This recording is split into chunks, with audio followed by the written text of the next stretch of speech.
we're comparing these returns to like other vehicles. How much would you make if you left your money in a savings account or in a money Hmm. market or in a mutual fund or in different stocks? What do you get? And so that it was again that whole education process of getting people to understand the benefits of real estate where you can make a cash flow but get a write-off versus if I'm investing Hmm. in stock and I sell a piece of Hmm. stock, I have nothing to shelter that gain, right? It's Right. just taxed at a higher rate and it is what it is.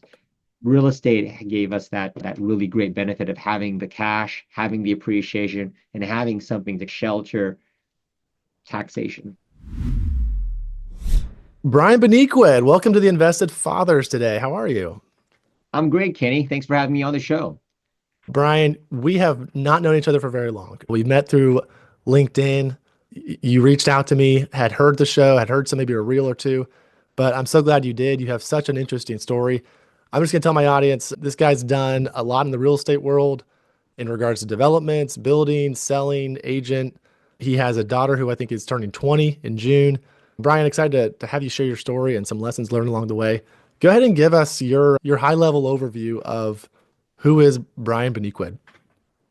Okay, that's a great question. Most people know me from my real estate career, which I started back in 1991 as a real estate agent in high school, and I used it as a way to get my way through college. By the time I finished college around 1996, I started in 1991, I had become a lot more proficient and really good at selling real estate, everything from single family homes to an emphasis on multifamily. So started my own company in 1998 and brought on 8 real estate agents who ironically were 8 of my past clients who I had sold apartment buildings to and helped them how to structure cash flowing entities to pay for their mortgage and have cash flow. And it was something that I practiced myself, right? So I would sell clients multiple 4 unit buildings, 1030 and exchange them into larger and larger buildings. And then, of course, I would sell them a house under the premise that this cash flow would pay for the mortgage on their house and then cover life expenses, which is precisely why a lot of them ended up retiring or quitting their jobs, getting their real estate license, and working with me when I started my office in 1998 at the age of 25. And so, practicing what I preached, I went out and did the same thing, saved up my commissions each time, bought apartment units, always made sure that they cash flowed. And I'd work up my little formula between the amount of down payment, the principal interest, taxes, insurance, expenses. And I would look at the cash on cash returns of how much I put down and how much I would make annually after all expenses, which then, of course, later as I progressed in income generating properties, would look at debt service, look at capitalization rates or cap rates. I'd look at gross rent multiplier, but that wasn't my big emphasis. And it was a something that I carried on throughout my entire career, just in as an entrepreneur, running a real estate office, running a mortgage company, running a property management. It was always about making sure that my expenses were covered and then taking the cash flow from my apartment buildings to just create a nice, stable infrastructure. So this whole premise of building cash flow and net worth through owning apartment buildings turned into a great uh, vertically integrated business because I'd have clients who'd come, I'd sell them apartment buildings, I'd sell them houses. These clients would become my friends for multiple decades. In fact, I'm California based in Northern California, so the majority of apartment buildings that I bought, and I was fortunate enough to be able to start buying these apartment buildings in 1999, 2000, 2001, were really great cash flowing entities. But right around the 2002, 2003, 2004, our cap rates would come down and because our values would go up, right? Rents would continue to go up. So I found myself and my clients going out into different other states. We started in California and platformed out into Tennessee, Arkansas, Texas, Florida, New York, Maine. And again, along the way, as I would sell real estate in these different states, apartment units, taking my clients' buildings in California, selling them 1030 when exchanging them into larger and larger buildings, I found myself doing the same thing. So as I would go out and I would represent clients, I found myself buying 300 units in Texas, 86 units in Tennessee, 150 units in Maine. And through my own experience of being an owner, I got finally in tune with all of the terminologies for cash flow, for debt service, for cap rates, and this is what segued my career into being a real estate developer, right? So right around 2004, which is one of the busiest times of my life, between 2000 and 2004, I'm just running multiple businesses. I'm traveling all the time. So I start building properties from the ground up. And we didn't build apartments for rent because it was too difficult to do that. It just wouldn't pencil. But building condominiums in 2004, 2005 was very profitable, right? You'd build what looked like apartment buildings, but then you just get separate parcels for each one, and you'd sell them off to individual homeowners. And that was what we would call creating condos. My first project was a 64 unit condo project. And because I had this infrastructure of brokers working with me, we could find good deals. I had a pretty high net worth at that time. And so I would go out and I'd buy the land, get it approved through the cities or what we call entitled, Mhm. and then building permit ready to build condos. So my first project was 64 units. I was the developer on it. I had my agents sell it all off.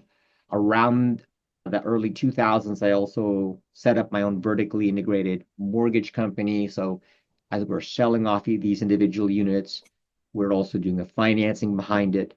Whenever I'd sell apartment buildings or temporarily exchange them to other places, we would also do the financing for the acquisition on those as well as do the representation. So it all of a sudden my life is very technical, but it's one big algorithm. You Mm. sell a property, you do the loan. You're also at the same time doing your own due diligence for different locations throughout throughout California and throughout the country as to where we could place our money into these cash flowing investments. Brian, let me just do a quick because there's a lot that you said. Maybe I can unpack half the first Yes, half, and yes, then please do. maybe 2008 becomes the like halfway point or transition. First off, start at an early age, 25. Where are you from? So I'm originally from the Philippines Okay. and came here to California, and I grew up. I'm a California Bay Area native. Came here when I Okay. was 3.5 years old, Okay. and so this is where I call home, California. I love it. And I'm over in South Carolina, so it's a different world all the way over there. The entrepreneur, like, I'm gonna figure this out sort of mentality early on. You bought your own units, kind of practice what you preach, like you said, as a realtor, you're selling things to people, but you're also buying things. I know realtors who have never purchased anything, but you saw something different and realized, hey, I could learn how this works and maybe making money for other investors. I want to invest as well.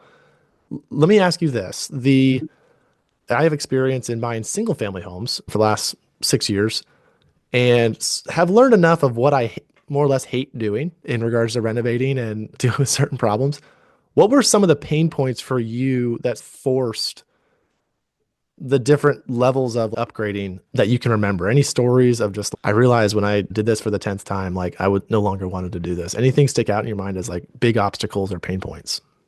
Well, what prompted me to start buying apartment buildings and getting passive cash flow from rental properties was the pain points of being a real estate agent, working my way through college in 1991 through 1994. And the reason why it was such huge pain points is because financing back then was horrible. And you're looking at 10.5% interest rates, 11% interest rates. Half the deals you'd put into escrow would fall apart, right? So you're living from commission from paycheck to paycheck. You're a starving college student. And so and I found out like there's not always fourplexes in different areas. In California, where I'm from, the Bay Area, 4 unit buildings were a pretty prevalent thing, as well as duplexes and triplexes. But 4 units for me was the ticket, where I was Mm, like, I found that I could buy a 4 unit building with FHA and 3.5% down. And I was like, oh, I have that. And I'm like, I could live in 1 unit and then my rent's always covered. And then I have three other tenants paying me rent. And so I've always got a little bit of something. I don't got to rely on my commissions, which was the biggest pain point, right? mm, You could mhm, work on a transaction in real estate and it would fall apart. And so when I got really good at closing very difficult transactions, especially because now I'm not worried about closing the deal because I've got passive cash flow, right? And so mm, all of a sudden that little paradigm shift of not caring whether the deal closed or not was all of a sudden all the deals are closing. And I'm because I had so many problems I was dealing with from 91 to 95 because it was a very Mm. really difficult time in real estate. Now we're going through another difficult time in real estate now, Yes. but then that was a It's difficult time, right? yeah. And you only know it so Yeah, as you're figuring things out. Yeah, high interest rates. Oh, horrible time to buy. It's too yeah. high of interest rates, or that was maybe normal interest rates, I guess. I've heard that 10, 11%. That was normal. Like I've heard Yeah. higher. But But the you thing could with get that in. is the prices were low Yes. because the interest rates Yes. were so high, the prices were so low. And when I look back, I didn't realize at that time I was buying properties at 10 caps, 11 caps, right? Because nobody wanted them. And so when I would sit there and I first figured out, I was like, hey, this much down, this much a month, my cash on cash is great. So I bought a fourplex, and all of a sudden I started sharing this exact thing with all my clients. So instead of when someone would come to me and say they want to buy a house, I was like, why don't you buy a fourplex first, and then Mm. we'll buy it, and then you could buy a house in 3 to 6 months, just like I did, right? And just save up Mm. some cash, and I just do the math for them, like this much down. I divvy up their down payment money and say you could buy 3% down with a fourplex, and then buy 5% down with a house, and now you'll have a house in 4 units. And so that worked really well for me because it Love was it. this pain point of starving Yeah. and then trying to pay for your college that all of a sudden you're like, okay, I solved my monthly thing, but then all of a sudden I'm helping other people do the same. If you sell a house to a person, they usually don't sell their house until 3 to 5 years later. And so you're just constantly reminding them you're there so that they'll remember you. For Right. me, I would sell them two properties in 1 year within 6 months, sometimes three, and then they'd remember me because I'd always say, "Hey, don't get attached to your two fourplexes I sold you, because we'll sell them and we'll 1030 and exchange them into something bigger, and I'll be here with you to help you build your cash flow." Those It's funny because when I would say those things as a 24-year-old, 25-year-old to people, right? And that was a big pain point for me too, because I started young Mhm. and I'm Asian, so I look young, right? So when I first got my license, I grew a mustache to look older, Nice. and I wore a fake ring so that people wouldn't ask me how old I was, right? And then if they'd ask, "How old are you?" And this was back then, and I'd be like, "How old do I look?" Like, "You look 19."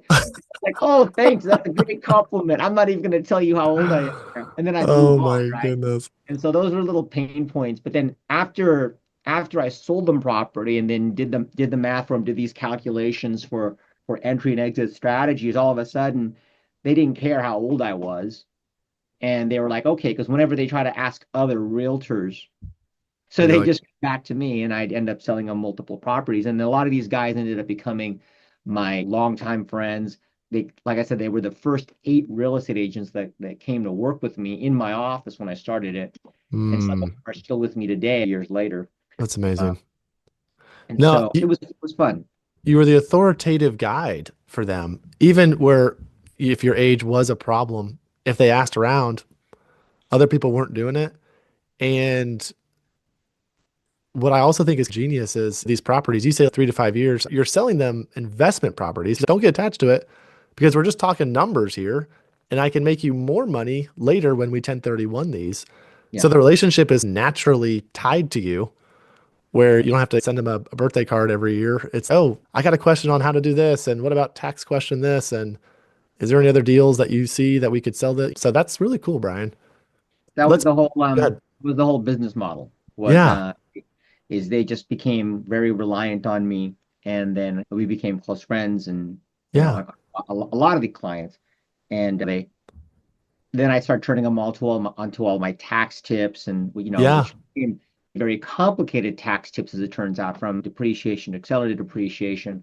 But there were all these great loopholes. Like sometimes people will talk, you'll hear Trump talk about these things, like where these write-offs that you get as a real estate developer, real estate owner, entrepreneur, and some people will be like, will get mad, and I'm like, that's not, you shouldn't be mad. That's what the law allows you to do. And it's not like you don't pay tax. It's just you end up, you have other expenses you're paying out significantly, like property taxes, and you're creating jobs, but at the same time, you're creating yourself tax shelters. So Yes. this information that I would give to people that I didn't know back then I could charge for it. I was just making my real estate commissions. But a lot of times it didn't matter because I would double end the deals after 90% of the time. So I'd make 6%, then I'd do the loan. So I was making a significant amount of money to be able to buy my own properties and create my own cash flow. And then I had agents, and so I was getting a piece of their action for a long time.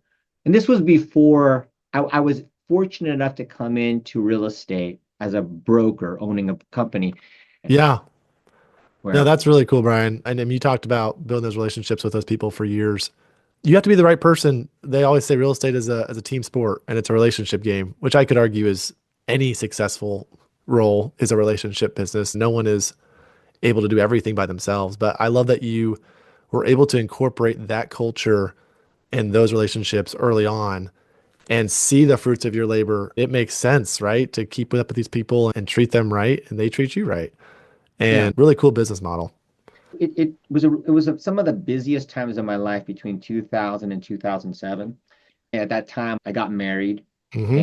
I'm still with my wife. We're going to celebrate our 25th year to this September. And when we grew the business into two real estate offices with 80 real estate agents, 40 loan officers, like 25 support staff, it's a very different time comparing it to an office that's very Zoom oriented now. Most of my agents don't show up to the office anymore. We're on Right. Zoom, we're on email. I'm fortunate enough to have bought the office complex that I still have my office in. I have a physical office, but there's only 4 or 5 of us to report in here now, whereas everyone's on Zoom and via Mhm. email. But I've had that. I've been able to, looking back, experience all kinds of really cool things over the because of this career in real estate and investing and the travel that goes along with it. For sake of time, I'm going to shift the conversation, but we're going to probably revisit the business side of life toward the end again. You mentioned you got married between what, 2000, 2007. Your daughter's going to be 20, so that means she was born 2003, 5. 2005. Okay. 2005. Yeah. Okay. And a lot of the show, obviously, podcast called The Invested Fathers. I'm trying to bring on people to challenge the mindset of you got to choose. It's your business or it's your family. Can you have both? And there are obviously times along the way it gets hard and it gets muddy and there's seasons to just work. But share with us some of the lessons learned or the experience of having a daughter and trying to be winning at home and at work and what we can learn from your story on that. Okay. So when my wife and I first got married in 2000, she was from New York. We had a long distance romance. And so she worked in the fashion industry of New York, which there is not a fashion industry in California. So she came to work with me in the office.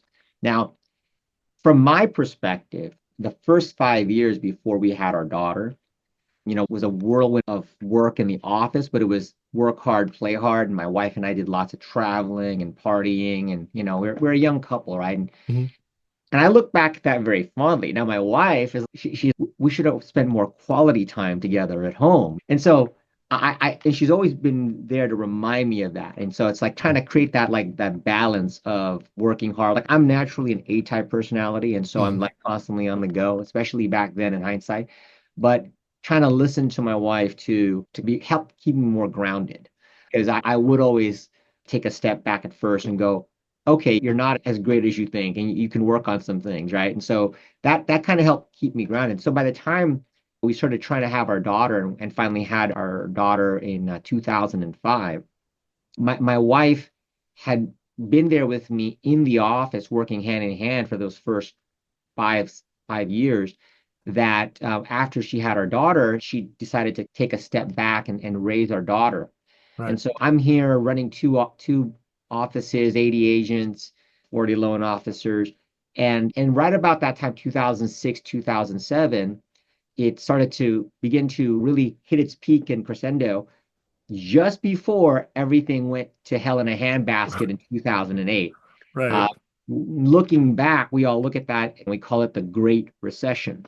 Hmm. And in fact, there was a movie called The Big Short Hmm. where I was like, oh my God, I relate to that movie so much because I see so many of those locations. And I remember I was there. I was working with Lehman Brothers on some deals, and that I hear that they've gone out of business. And so I bring that into the context because right about that time when my wife is at home raising the daughter and working part-time, all these different things are hitting us. And so trying to keep that work balance life schedule really became a lot of acrobatics, right? Yeah. Because you're trying to make sure you take the time to come home, have dinner, spend time with your daughter.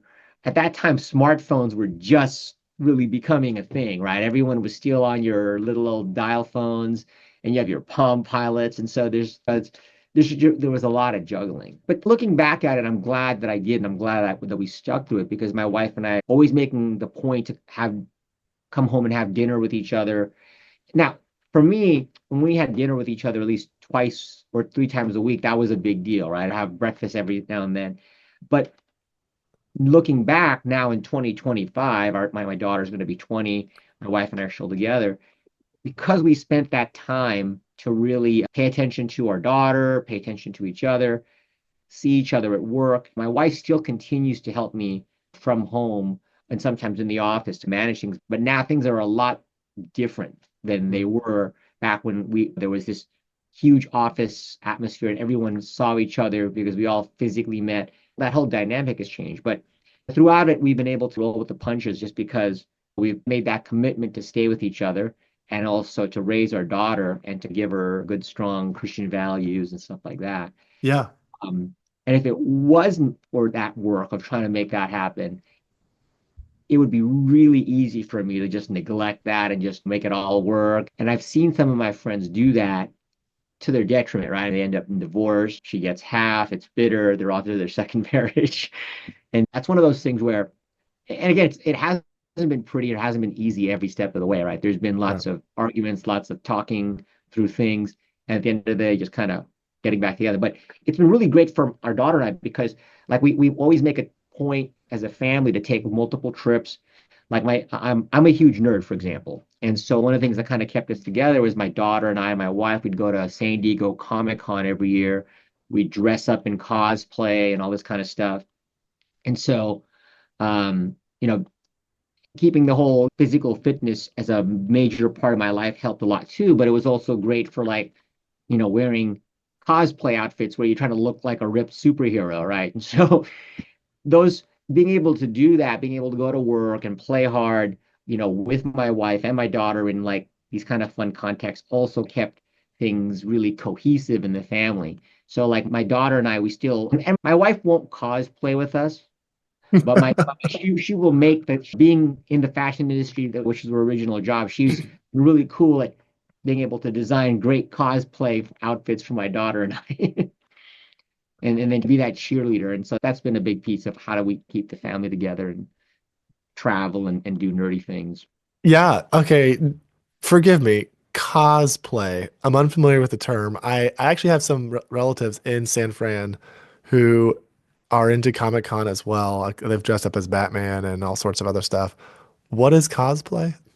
So cosplay is dressing up, costume play. Costume. Costume. Yeah. So when you we use the word cosplay, it's usually associated to nerdy comic book conventions where people will create their own costumes and dress up as a superhero or some character that they like. And San Diego Comic Con is like a Mardi Gras of of the Comic Con world. Yeah. So it's one big gigantic party, from Wednesday to Sunday. You'll see a lot of the actors would come out for the movies that you see, and then they throw parties, and we'd make a point to try to get into these parties and things like that. So I love it. yeah, No, that's great. And I feel like there's just a time for that. There's a time when your kids aren't going to be with you forever. yeah, And if you can join them in their own exciting things that they like doing, it's the best. My son is 8 right now, so we're into basketball. But teaching him turnaround spin shot and seeing him do it in the game, it just brings so much joy. yeah. Really cool. I actually would like to speak a little more into this stage of life for you with your daughter, actually, specifically. She's 20. You're probably seeing, like you've said, life was dramatic and full of people and all that good stuff back in the day with Zoom and other things and COVID and what everything else. It's probably dramatically changed. What are some things right now that you're intentionally trying to do as a dad? And has this season of life just been just all new to you in light of her getting older, or is she staying home more? Or what has the role shifted to in the last year or two? Oh, no, good question. When she started high school, COVID had just started, Okay. right? So she grew up in that Zoom culture.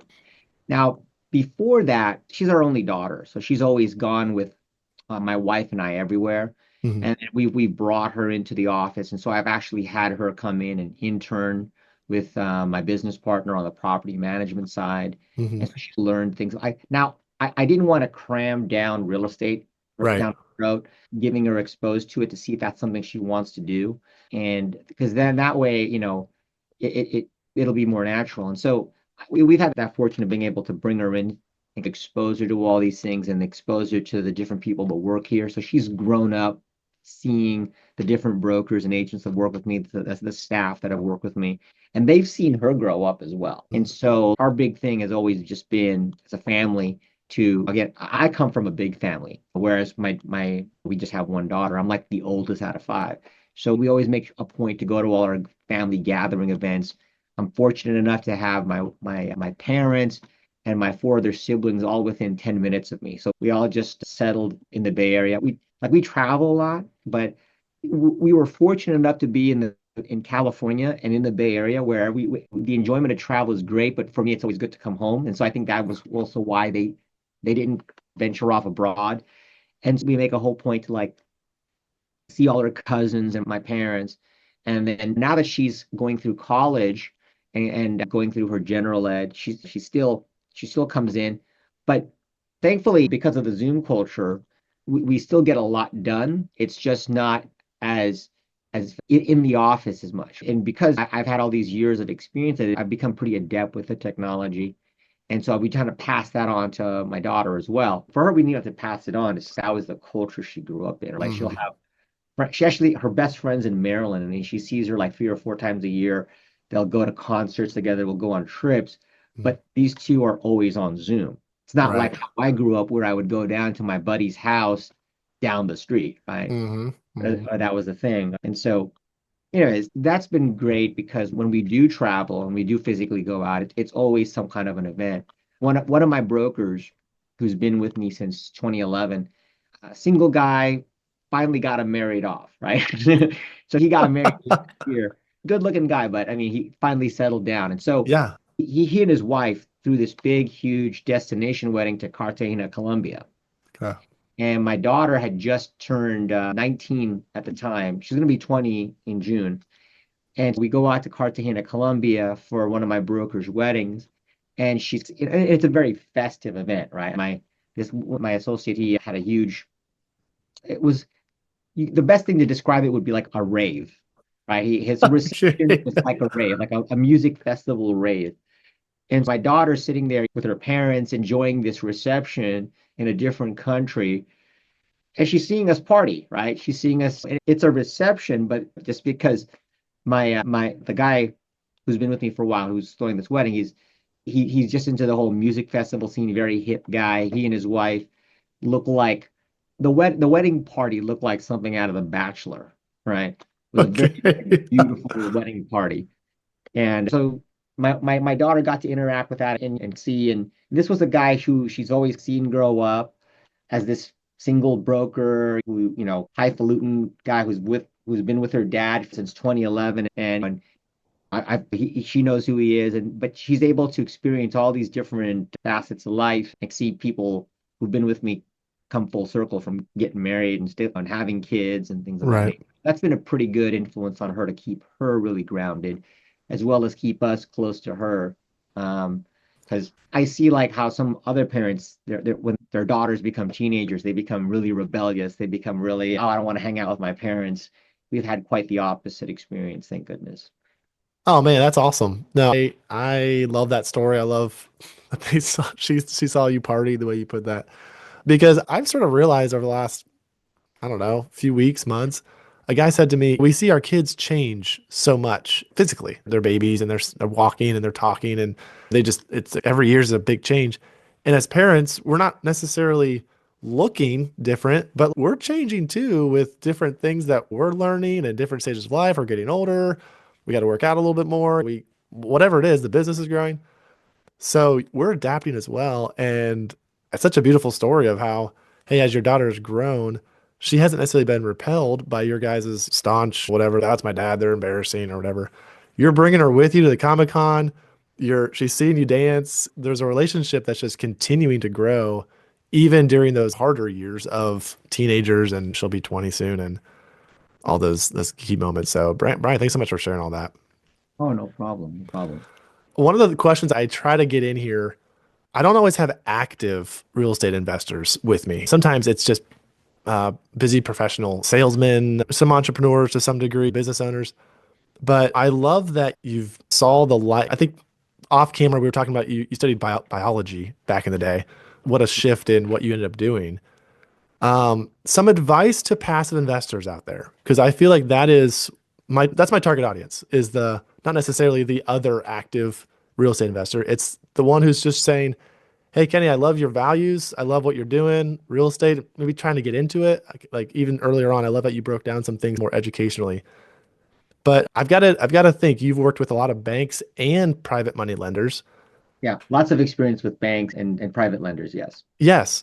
So in your tenure of working 20 plus years in real estate and working with multiple passive investors, what are some key takeaways that you could give, whether words of encouragement or obstacles that you've seen people say, I want to invest, but this, and how you've maybe helped them get into it, or some things that passive investors can look for to feel more confident to get into real estate?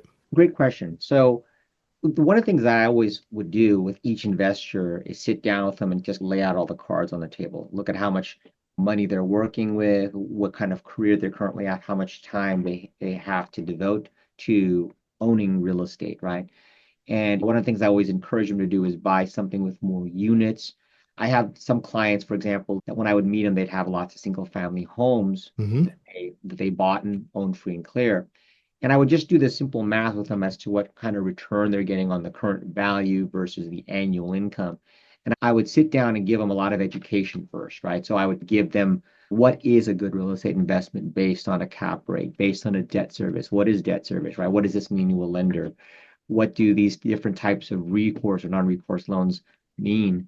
And then more importantly, just give them a roadmap of here's what you're looking for. When we find this, act quick. Again, when we go into contract, I'm not going to pressure you, but well, I would suggest shoot first. We could always ask questions later because that's what we're going to do during the due diligence period. And we know in a contract, we've always got the opportunity to get out if something is bad. Mm-hmm. But usually in real estate, there's always a way to get around the bad. And always prepare them like it's not always going to be immediately passive. This is not going to be mailbox money, right? As I prepare them for these expectations and then give them a strategy for getting into it, but then also giving them that bigger picture of the exit. What is the end goal behind this? And that's something I'd always ask is why are you doing this? Mm-hmm. And if the goal is to create some passive cash flow, then what does that mean to you? How much money do you need to be able to cover expenses? And so I would just sit there and do, well, what are your current expenses now? What are your expenses on a house? This is what I would do like back in the day in the late 90s, right? And so once we went through that process, a lot of my clients or investors would at least have some peace of mind where they had a sequence of events and things to follow so they could check the box as opposed to it being unknown. And so they'd come to that realization that, hey, it's not so much the interest rate, because if you're going to a private money lender, you might be paying hard money and it might be much higher than normal. But then you're looking at the big picture. Is this a property that I wouldn't be able to acquire under regular financing? And if I take it under a private money lender where maybe it might be a higher rate, why am I doing that? And what is my end goal so that at some point I could get a lower rate, right? So Mm-hmm. I just give them that entry and exit strategy depending on whatever the asset class might be. In some markets, I've been doing this at 34 years, so I've seen some markets where you're going in with a lot of risk, and then sometimes it becomes more turnkey, and then of course it gets heated up, and then the returns get less. Mm-hmm. And you always go through these various cycles, right?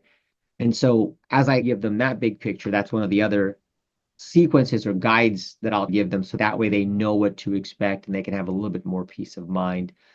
And then also have that goal of where they want to be at, where it becomes more passive.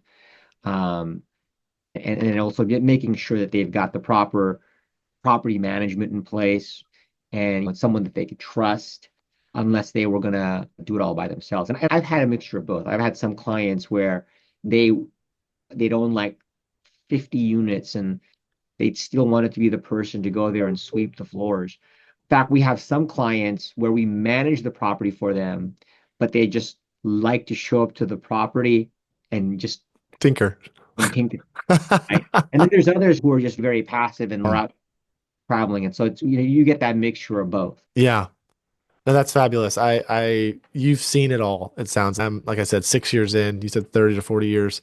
And I just know firsthand as a active real estate investor, it has been very difficult to sometimes get these properties renovated. And I'm talking single family homes. So there is a big shift that happens. I would actually say for the easier when you're buying bigger because you can do things at scale, hire crews that are more qualified and able to fix up 10, 20, 30, 40 plus units versus I'm trying to find someone just to update the kitchen or Yeah. do these things. Really cool insights on that. And you've been able to even help other active investors get in half active, half passive with these other companies you built. And I guess as a quick follow up, would you say the ones that are looking for, hey, want to be purely passive here, this development project you're doing or other types of like syndications or group investing, Mhm. has that been like the fountain of living water or the golden goose that you can say, hey, here's a way to be a part owner of this deal without being the landlord and managing these things? Have you Yeah. had success with that pitch? Yeah, we have. Yeah, you're referring like syndications, right? Where I have had some clients go, listen, I don't want to own the property. Can I just invest with you as a passive investor? And I have set up syndications where I'll come on as the general partner.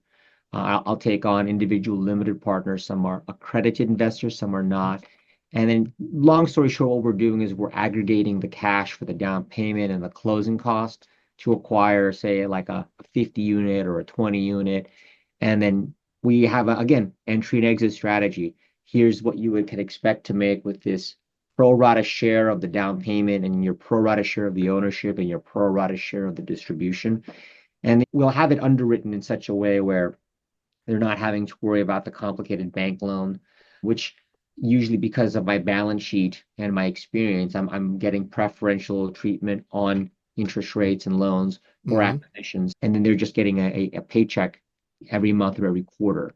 Now, full disclosure, sometimes buildings don't always go good, and we might go for a few months without a distribution because Right. we're through that turnover phase or value add phase before as we're repositioning a building. Mm-hmm. But regardless, at least they're not having to go through all the whole slings and arrows that go on. Now, they'll get detailed reports on what's happening before these things turn around. Right. Uh, and so that's been a pretty successful thing for people who just want to own passively. I've also engaged that in some of my development deals. Like when I first built the 64 unit condo, I didn't do it with all my own money. I was the person that stood up for the construction loan, but I raised the down payment from a lot of my clients who I'd sold apartment buildings to and built their portfolio. And when I first did that syndication for limited partners back in 2004, it was a time before the whole 501c regs came in that allow you to reach out and advertise. And so you'd have to just deal only with your friends of friends and people you knew directly, Mm-hmm. but same rules of engagement. And so as that whole syndication and partnership model has evolved, like you'll see like the likes of Grant Cardone who'll go out and raise capital publicly from a concert under Right. Reg A, and then they'll use that to go out and buy and invest. I've not done anything to his degree or his size. I've kept it relatively modest in comparison, but I've had that fortune of being able to start out a lot earlier. Like I did my first one in 2004, my first syndication. Now I've translated that into also just owning property and then distributing Mm-hmm. passively Mm-hmm. so that we're not looking to have that big, huge distribution. Like when we did the first partnership in 2004 under that, it was under the premise of we're going to buy this, we're going to build it, and we're going to sell it for a huge profit.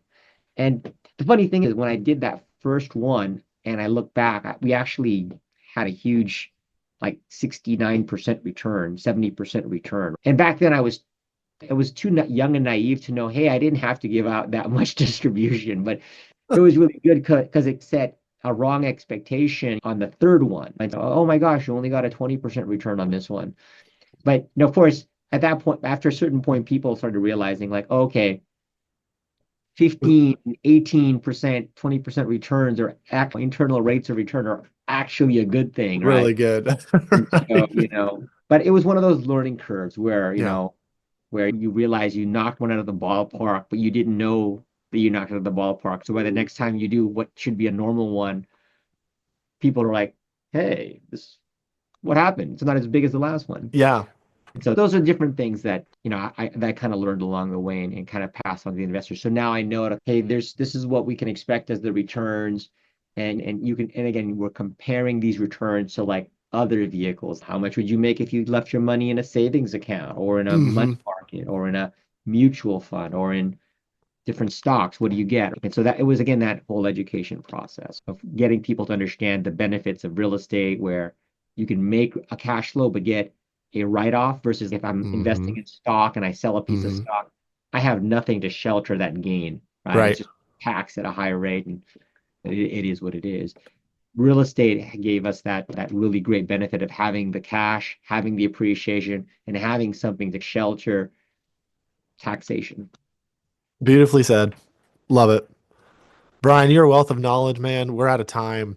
I'll just give my audience a small teaser. I don't know if you have anything posted on your LinkedIn or whatnot, but he's also American Ninja Warrior Man. I know you did competitions and whatnot in there. You mentioned the cosplay with your shirt off and whatnot. So post this stuff up so our audience can Oh, check you out. if you Google my name and hit images, you'll see a whole bunch of those. You'll see me on Okay. here. You'll see Okay. me on the movie I produced. You'll see me you'll see me in dressed up as a Spartan 300 warrior for Okay. content. I So love it, man. there's enough images out there, so you'll see them. You are And my living a name's pretty unique, so you can't. You'll go, oh, that's the guy. I love it. That's right. That's right. Brian Baniqued. Brian, you are living a very full life, my friend. Thank you so much for taking time to share your journey with us today and some of those My values pleasure, Kenny. that you focused on. If our audience did want to connect with you for anything, how would you direct them? The easiest way is go to my website, www.bcre.co.